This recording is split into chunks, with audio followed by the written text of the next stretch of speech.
And that is why, my brothers and sisters, when you start to think as though things will go your way, Allah will help you. Even if there's discrimination, even if there are obstacles, what will happen? Things will open up for you. And the best example of this is in the story of Musa alayhi salam. Musa alayhi salam, he's made into a prophet and given literally a mission impossible. Go back to Egypt and tell Pharaoh, who is the most powerful and tyrannical man living, that he is not a God king and that the Israelites, the Bani Israel, can no longer be enslaved. I am here to liberate them.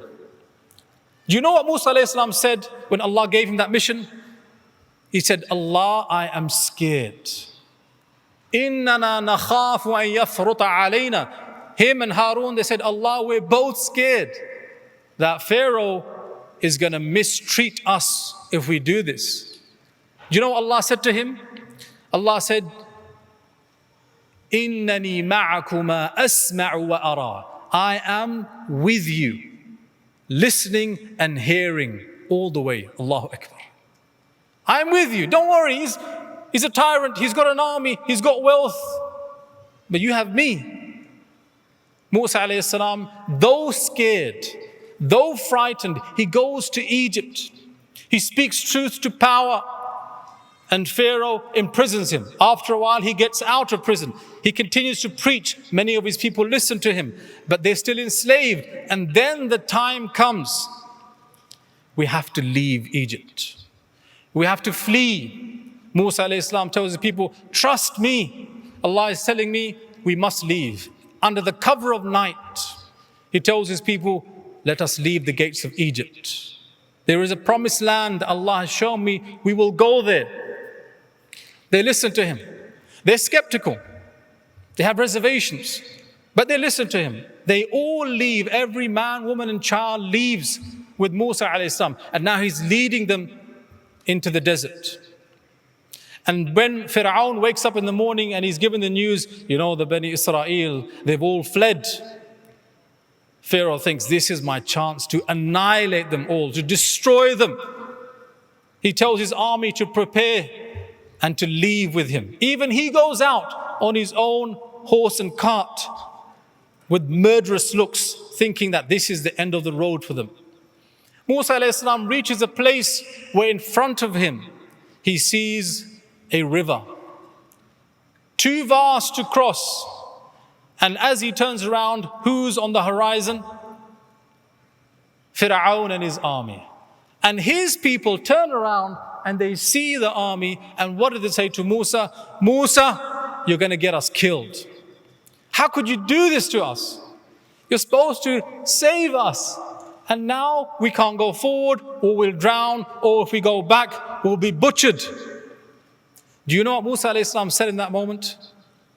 Kalla, inna ma'ya rabbi sayahdeen.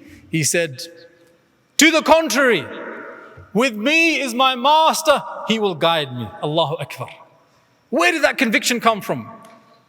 Where did that championship mentality come from? It came from his relationship with Allah subhanahu wa ta'ala. And everyone's like, seriously? How? What are you going to do? Musa alayhi salam said, come with me. All the way to the shore. And behind them, the army is quickly approaching. Allah subhanahu wa ta'ala tells Musa alayhi salam, throw down your staff, strike the water. And as soon as he does, not one, but 12 pathways open up in the river. The Quran describes it. On one side and the other side, the waters rise up, كَالتَّوْدِ الْعَظِيمِ, as though they were ginormous mountains. Huge mountains, and 12 of them open up. And in one narration, Allah sent a breeze to make the floor bed of the sea become dry so everyone could walk across. Allahu Akbar. And so what did people say? Musa alayhi salam, you saved us. We knew you would. Oh really? Just a moment ago you were doubting him. And he says, come on, let's go. They cross to the other side.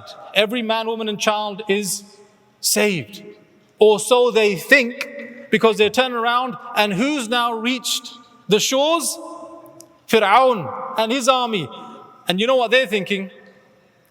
We can get through this as well then. And everyone says to Musa, Musa, strike it again.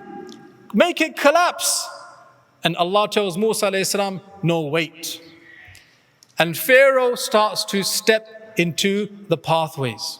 And his army begin to get across. And everyone's saying to Musa, Musa, what's wrong with you? You're going to get us killed.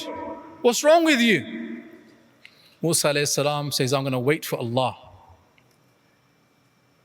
When all of Pharaoh's army have entered the pathway and are about to reach the other side, Allah inspires Musa, now strike the water. And as soon as he does, all 12 pathways collapse and Pharaoh and his army are tossed about and drowned. Allahu Akbar. Everyone is thinking, why did you wait for? Why did you make it so dramatic for? Why couldn't you have done it earlier? Do you know why Musa alayhi salam waited? You might think it's because he wanted to make sure every one of them died, to kill them all. It wasn't. The reason why he waited and allowed them to walk inside the pathways is so that they would get a second chance. Because when they walk into those pathways and they look at the water standing up, and they see the miracle of Allah, surely they would think, you know what, how can we go against this man? Clearly he is worshipping the true God. The God of Moses must be the God that we should worship. But in spite of seeing all the signs and experiencing the miracle, it only increased them in more stubbornness and arrogance until they thought, oh, look at Musa, he's so silly, he doesn't know he should be closing this right now. We can still get him. And so what happened is that they got the second chance, but they still were defiant, and then the punishment of Allah came. And later on, Jibreel alayhi salam would come to the Prophet and say, if only you were there when the Pharaoh was drowning, I got sand from the seabed and I shoved it into his mouth so he wouldn't say, La ilaha illallah. In fact, in one narration he says, Makhafatan an tudrikahu rahmah, out of fear that the mercy of Allah would reach him. Think about that. Pharaoh, who is the most evil person of all time, even more evil than any tyrant today, even more evil than any person that you think is the most evil. Jibreel alayhi salam, who knows Allah better than us, was afraid that Pharaoh may receive the rahmah of Allah subhanahu wa ta'ala. Allahu Akbar. But the Quran also tells us something different, and I will end with this. The Quran tells us that the Pharaoh actually did say some words. He said, La ilaha illa alladhi amanat bihi banu Israel. Listen to this. He said, I believe that there is no God worthy of worship except the God that the Israelites call God. Now, what is the regular way to say the Shahada? La ilaha illallah. Why did the Fir'aun say, La ilaha illa alladhi amanat bihi banu Israel? You know why? Because he didn't want to say it. Even when he is drowning, he cannot bring himself to say, La ilaha illallah in the most sincere manner. And so the Quran was showing us that Allah gave him chance after chance after chance. Even in the last moment, he could have said it, but he didn't want to. And that is the fate of the arrogant. May Allah subhanahu wa ta'ala remove arrogance from our heart. But who was the winner? Musa alayhi salam. He was the winner because he never thought of himself as a victim. He always thought of himself as a winner. And I pray that Allah subhanahu wa ta'ala blesses us with this mentality of being a champion and a winner. And I pray that Allah subhanahu wa ta'ala removes from our heart this weakness that we suffer from always blaming others and thinking that we are victims. Barakallahu feekum.